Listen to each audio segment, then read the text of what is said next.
नमस्कार बच्चों, हम ऋग्वेद के सूक्तों का अध्ययन कर रहे हैं और अभी तक हमने अग्नि और वरुण सूक्त का अध्ययन किया।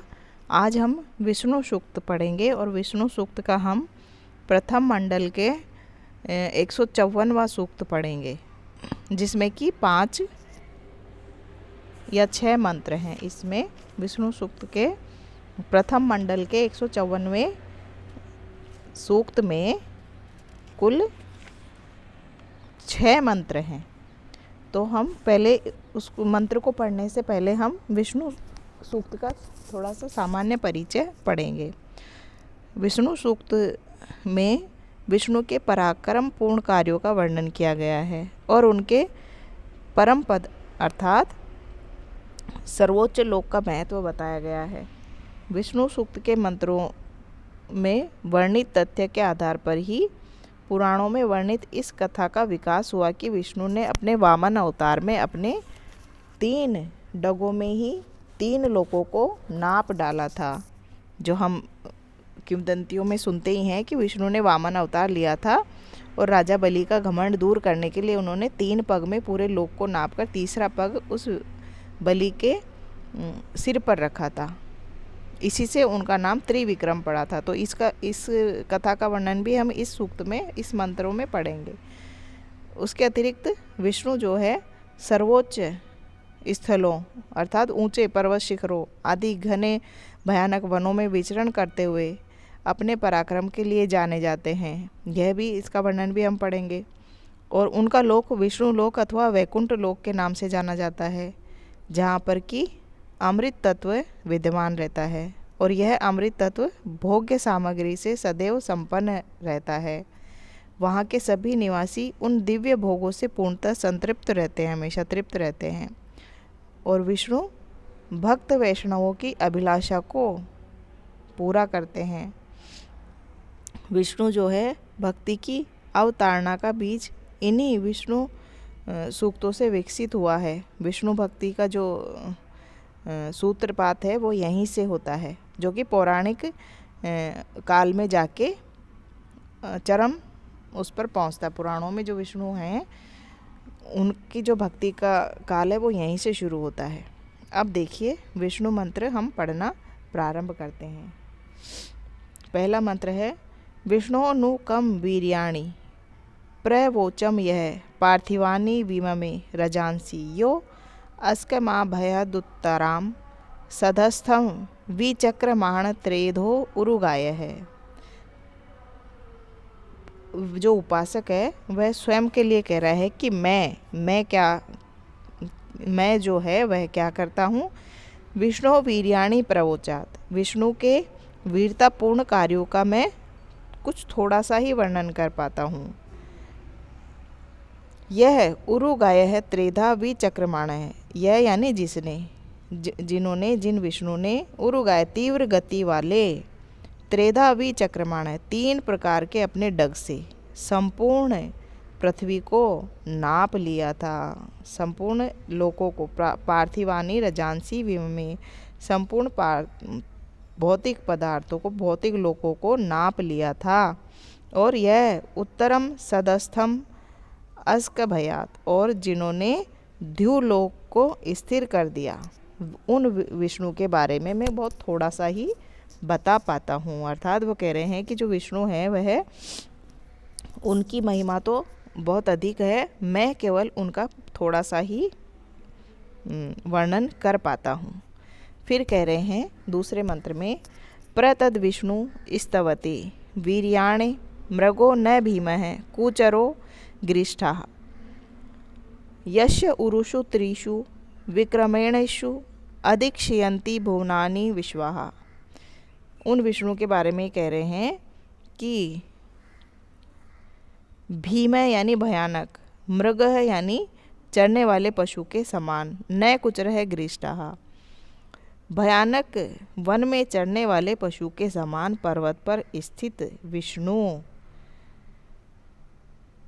वीर्येण तत् प्रस्तवते, वीरता के कारण पूर्व में कहे गए के अनुसार स्तुत्य हैं, उनकी स्तुति की जाती है। पूर्व में जैसा बताया गया है कि उन्होंने 3 डग में अपना पूरे संपूर्ण विश्व को नाप लिया था, ऐसे वह विष्णु भयानक वन में चरने वाले पशु के समान पर्वत पर स्थित हैं और स्तुत्य हैं, जिनके विशाल डगों से यश त्रिषु उरुषु विक्रमेणेषु विश्वा भुवनानि अधिक्षयन्ति, जिनके 3 डग, और वे 3 डग भी कैसे हैं, जो कि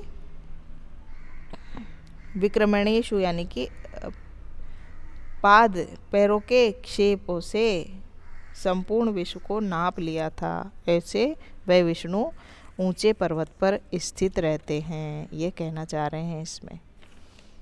फिर तीसरे मंत्र में कहते हैं प्रविष्णवे शूषमेतु मन्मगिरीक्षित उरुगायाय वष्णे यह इदम दीर्घम प्रयत सदस्थम एको विममे त्रिभि इति एदिभि, कि गिरीक्षिते यानी पर्वतों पर निवास करने वाले, उनके लिए उन विष्णु गिरीक्षिते पर्वत पर रहने वाले, और उरुगाया तीव्र गति वाले या प्रसिद्ध कीर्ति वाले, वृषणे यानी कि मनोरथ की वर्षा करने वाले, वृषणे यानी वर्षा करने वाले, और किस की वर्षा, मनोरथ की पूर्ति की वर्षा करने वाले, शूषम यानी शक्तिमान, वे विष्णु स्तुति प्राप्त हो जिसने अपने 3 डगों से ही इस विशाल जगत को नाप लिया, ऐसे स्तुति को प्राप्त करें, ऐसे विष्णु। इसमें हर मंत्र में इनकी वामन अवतार की कथा छिपी हुई है, हर मंत्र में। अभी हमने 3 मंत्र पढ़े, तीनों में ही उनको कहा गया है कि त्रिभि पदे भी, इसमें भी कह रहे हैं कि इत त्रिभि पदे भी इदम दीर्घम प्रयत सदस्थम विममे, जिन्होंने अपने 3 पदों से ही सारे अंतरिक्ष को, सारी विशाल ब्रह्मांड को नाप लिया था, ऐसे वह पर्वतों पर निवास करने वाले, यश कीर्ति के लिए प्रसिद्ध और तीव्र गति वाले, मनोरथों की वर्षा करने वाले, शक्ति युक्त वह विष्णु स्तुति को प्राप्त हों। कैसे विष्णु, जिन्होंने 3 डगों से ही इस विशाल जगत को नाप दिया था। फिर चौथे मंत्र में कह रहे हैं यश त्रिपूर्णा मधुना पदानि क्षीयमाणा स्वधया मदंती य उ त्रिधातु पृथ्वी मुत उत ध्यामेको दाधार भुवनानि विश्वा। यश यानी जिनके, मधुना पूर्णा अधिक क्षीयंती, जिनके अमृत से भरे हुए, अक्षीणाम कभी क्षीण नहीं होते, जिनके अमृत से भरे हुए जो लोक है कभी क्षीण नहीं होते, और ना ही भोगने योग्य सामग्री से क्षीण होते हैं। मतलब जो हमने परिचय में पढ़ा पहले कि विष्णु के जो लोक हैं वहाँ पर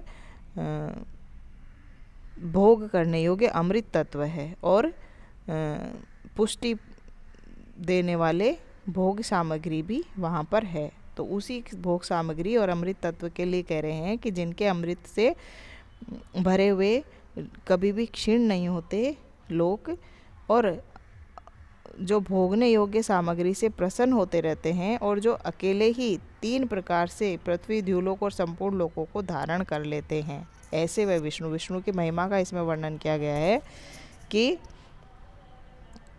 3 प्रकार से यानी कि तीनों लोकों को, द्युलोक, पृथ्वीलोक और संपूर्ण अन्य और अंतरिक्ष आदि लोक, इन सभी को वह धारण किए हुए हैं, वह विष्णु इस प्रकार के हैं। इस मंत्र में उनकी महिमा का वर्णन किया गया है।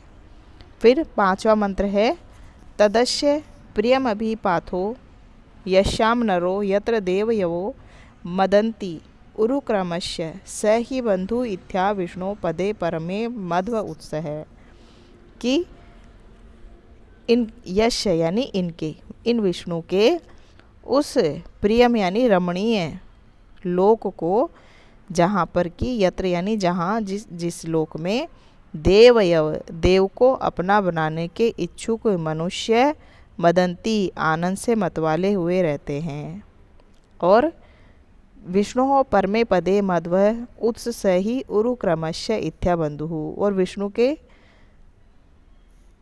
उस श्रेष्ठ लोक में अमृत का जो उत्स यानी झरना है वह अद्वितीय पराक्रम वाले का अद्वितीय पराक्रम से परिपूर्ण है। वह इतना आश्चर्यजनक बंधु अथवा भक्तों को आकृष्ट करने का एकमात्र साधन है। विष्णु का जो लोक है, उपासक कहना चाह रहा है कि मैं उस विष्णु के उस प्रिय रमणीय लोक को प्राप्त करूं, ऐसी उसकी मनोकामना है। जिसमें कौन सा वह लोक, जिसमें विष्णु देव जो है वह अपना बनाने की इच्छा वाले विष्णु के जो भक्त हैं वह आनंद से मतवाले होकर आनंदित होते हैं। विष्णु के उस परम पद में अमृत तत्व का जो झरना है वह भी अद्वितीय है और अद्वितीय पराक्रम से परिपूर्ण इतना आश्चर्यजनक है कि बंधु या साथी अपने भक्तों को आकृष्ट करने का एकमात्र वह साधन वहाँ पर है। फिर छठे मंत्र में कह रहे हैं कि तह वाम वस्तु शून्यमस्मि वस्तु शून्यस्मि गमद्धई यत्र गाओ भूरि श्रृंगा अयसा अयासः यानी गतिशील। अत्र आह तद उरुगायस्य वृष्णः परम पदम अवभाति भूरि ही। छठे मंत्र में विष्णु के बारे में कहा गया है।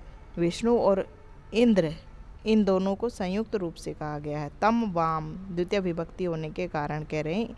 अब द्वितीय विभक्ति है यहाँ पर, लेकिन विष्णु का मंत्र है इसलिए इंद्र को इसमें साथ में अध्यार किया गया है, क्योंकि विष्णु और इंद्र का ही साथ में कहीं कहीं पर वर्णन मिलता है। तो कह रहे हैं कि हे इंद्र और विष्णु, हम उपासक जो हैं वह कह रहे हैं कि आप दोनों के ही उन लोगों को जानना चाहते हैं या वहाँ पर जाना चाहते हैं जहाँ पर अनेक गायों वाली भूरी श्रृंगाहा गाओ, अनेक सींगों वाली चमकती हुई गतिशील गायें हैं। यहाँ पर गतिशील गायों से मतलब किरणों से भी हो सकता है। कई विद्वानों ने यहाँ पर गतिशील गायों का किरणों से अर्थ लिया है। तो वे कह रहे, हे इंद्र और विष्णु, हम आपके उन लोकों में वाम ताम वस्तूनि गमध्यई उष्मसी यत्र भूरि श्रृंगाहा अयासः गावः, अयास यानी गतिशील। तो हम आपके उन लोगों को जाना चाहते हैं, उन लोकों में जाना चाहते हैं जहाँ पर अनेक सींगों वाली गायें, गतिशील गायें हैं, जहाँ वास्तव में प्रसिद्ध पराक्रम वाले एवं मनोरथों की वर्षा करने वाले आपका अत्यधिक परम पद बहुत अधिक प्रकाशित है।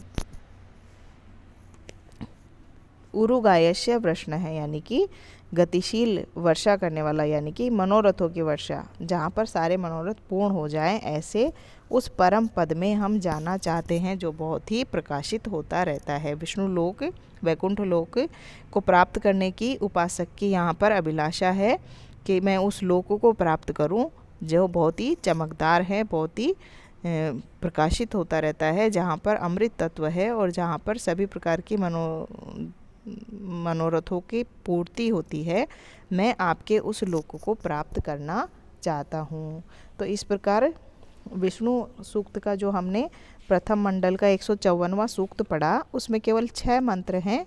जिन 6 मंत्रों को हमने पढ़ा, जिसमें हमने विष्णु की महिमा का वर्णन पढ़ा, विष्णु के वामन अवतार की कहानी का वर्णन भी हमने इसमें पढ़ा और विष्णु लोक का भी हमने यहाँ पर वर्णन पढ़ा।